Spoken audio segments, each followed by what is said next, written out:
Inkruiz bu piramidami? Bu savolni menga ko'pchilik berishadi. Keling bugun shu haqida gaplashamiz. Bugungi kunda Amazon, Booking.com, Uber kabi yirik kompaniyalar rekomendatsiyasi uchun odamlarga haq to'lashadi. Buni hamkorlik dasturi deyishadi. Inkruiz ham xuddi shunday zamonaviy hamkorlik modelida ishlaydi. Nima uchun Inkruiz piramida emas? Piramidada mahsulot bo'lmaydi. Inkruizda esa haqiqiy mahsulot, kruzlar va otellar bor.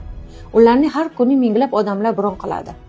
Piramidada to'lovlar yangi odamlar hisobiga amalga oshadi. Inkruizda esa to'lovlar va sayohatlardan tushadigan real daromad hisobiga beriladi. Platforma real ishlamaydigan tizim piramida bo'ladi. Inkruiz esa 2016-yildan beri dunyo bo'ylab 200 dan ortiq mamlakatda ishlab kelayotgan haqiqiy onlayn platforma. To'lovlar qayerdan keladi? Ko'pchilik Inkruiz bizga yangi takliflar hisobiga to'laydi deb o'ylaydi. Ammo bu noto'g'ri. To'g'risi, kompaniya kruiz liniyalari va otellar bilan bo'lgan hamkorlik orqali pul ishlaydi, foyda oladi. Shu foydaning bir qismini faol hamkorlarga mukofot sifatida to'lab beradi.